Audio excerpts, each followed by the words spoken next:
وفات ہے، جو ان کا انتقال ہے، وہ ایک نیچرل پروسیس کے تحت ہوا تھا.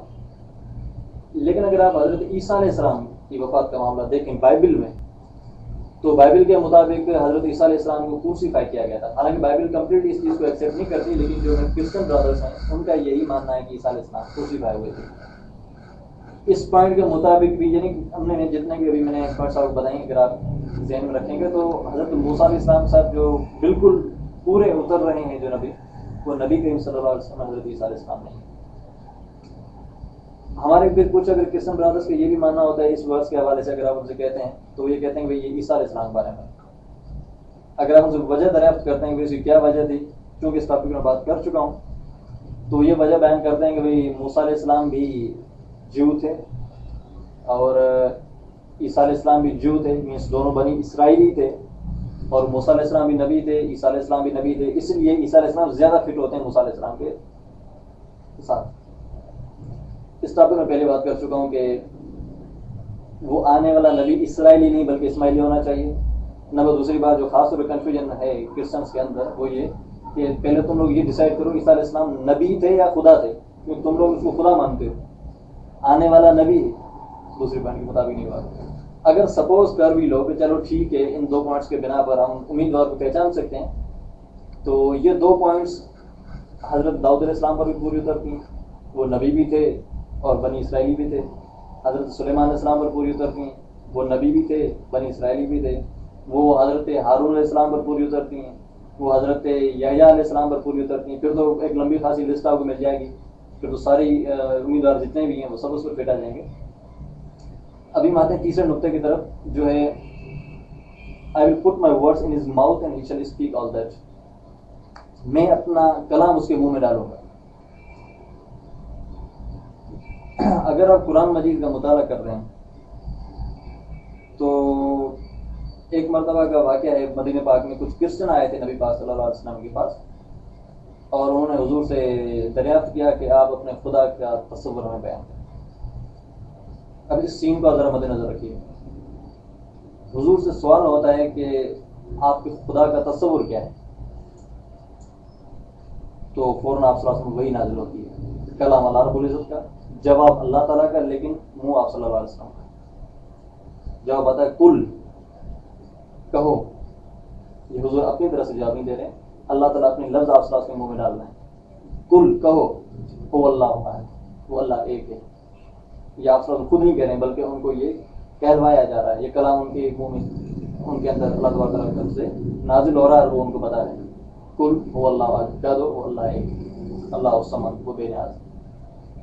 لیکن بائبل کے ریکارڈ سے اگر آپ نیو ٹیسٹمنٹ کا مطالعہ کرتے ہیں، بائبل جو نیو ٹیسٹمنٹ جس کو آج کل ہمارے پاکستانی کرسچن یہ دعویٰ کرتے ہیں کہ یہ انجیل ہے، اگر آپ نیو ٹیسٹمنٹ پڑھیں گے ان میں بہت کم جگہوں پر حضرت عیسیٰ علیہ السلام کے اپنے لفظ ریکارڈ ہیں. باقی اگر آپ پڑھو گے تو آپ کو ایسا لگے کہ کسی تھرڈ پرسن نے لکھا ہو، کسی تھرڈ پرسن نے لکھا ہے. اس کے علاوہ بھی یہ تو پھر ایک الگ ٹاپک چھڑ جائے گا کہ از دا بائبل گاڈس ورڈ یا از دا قرآن گاڈس ورڈ.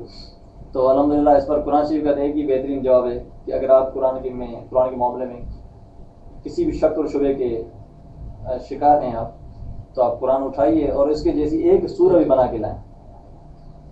اگر آپ بنا سکتے ہیں، اگر آپ نے بنا لی تو پھر یہ قرآن اللہ کی کتاب نہیں. پر چونکہ اللہ تبارک تعالیٰ نہ صرف یہ دعویٰ کرتے ہیں کہ تم اگر سچے ہو تو ایسی ایک سورہ بنا کے لاؤ، بلکہ یہاں تک کہ چیلنج دیا گیا ہے کہ تم اور تمام انسان اور جنات مل کر خدا کے سوا سب کو ملا لو اپنی مدد کے لیے، اور پھر ایسی ایک سورہ بنا کے لاؤ. لیکن تم بنا ہی نہیں سکتے تو پھر تیار ہو اس آگ کے لیے جس کا ایندھن انسان اور پتھر ہوگا. تو یہ کھلم کھلا چیلنج ہے. الحمدللہ تقریباً 1400-1500 سال ہو چکے ہیں اس بات کو، لیکن آج تک کوئی نہیں کر سکا یہ.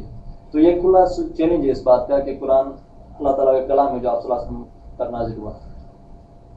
پہلی پوائنٹ کہ وہ نبی اسماعیلی ہوگا، اسرائیلی نہیں ہوگا. I will raise them a prophet from among their brethren like unto thee. میں نے کچھ پوائنٹس بتائیں کہ موسیٰ علیہ السلام صاحب حضرت محمد صلی اللہ علیہ وسلم زیادہ فٹ آتے ہیں.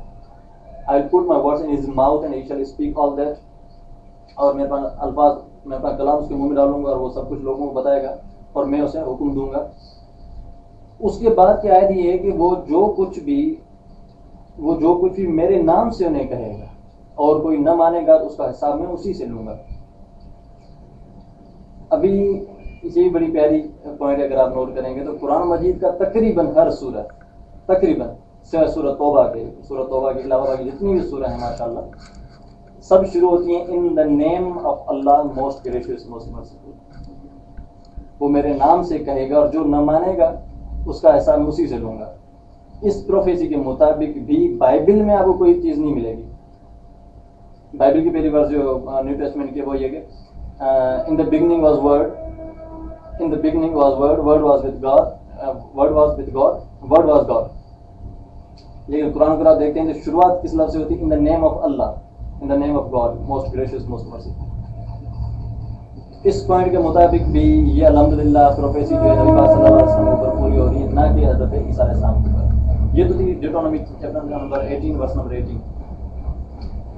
پھر ایک اور جگہ پر بائبل میں Song of Solomon chapter 5 verse 16 میں نے ایک آرٹیکل بھی لکھا ہے کہ prophet Muhammad is by mention the Bible کے نام سے.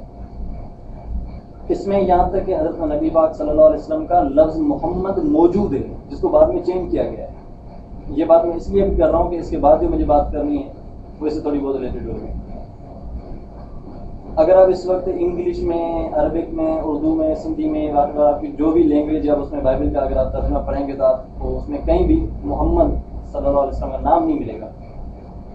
لیکن اگر آپ اوریجنل ہیبرو اسکرپچرس عبرانی نسخہ جو جس میں بائبل لکھی گئی تھی وہ اگر آپ کو مل جائے کہیں سے تو اس میں آپ دیکھیں گے تو لفظ محمد موجود ہے. وہ ورس کچھ اس طرح سے chapter 5 verse 16 song of Solomon book کی.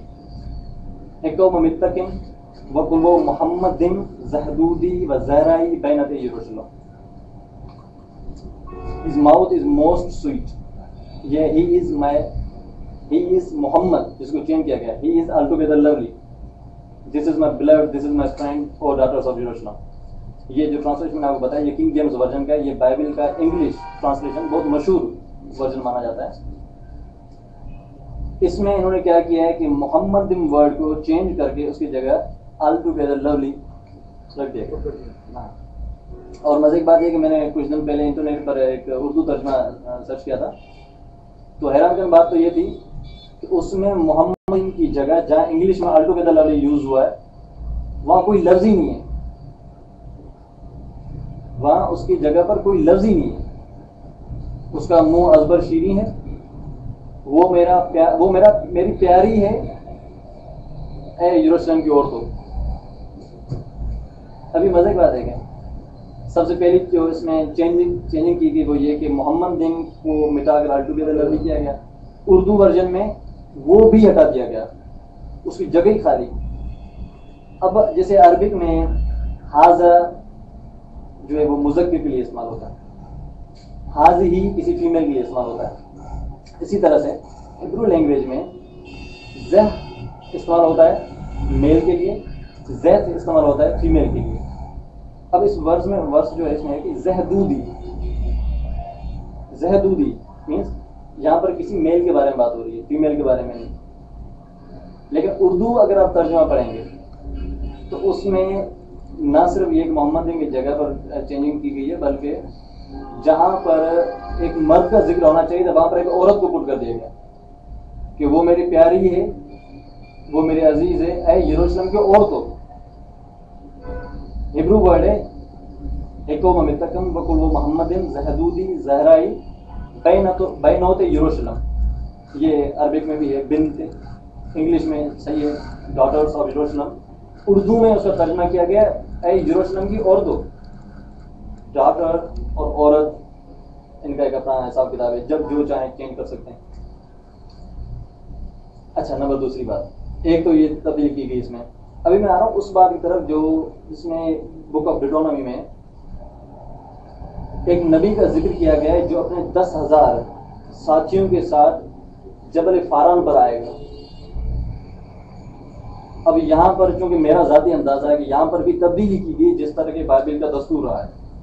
بیبلیکل ہسٹری میں ہمیشہ ایسا رہا ہے کہ اگر کوئی چیز کام کی نہیں ہے تو اس کو آگے پیچھے کر سکتے ہو آپ. جیسے قرآن شریف میں بھی آتا ہے اللہ تعالیٰ فرماتے ہیں تم یہ کیسے لوگ ہو کہ جو چیزیں کچھ تو مانتے ہو اور کچھ کو پیٹ پیچھے پھینک دیتے ہو. جو تمہیں اپنے مفاد میں نظر آتا ہے, جو آپ کے مفاد میں اس کو تو مانتے ہو, جو مفاد میں اس کو بدل دیتے ہو.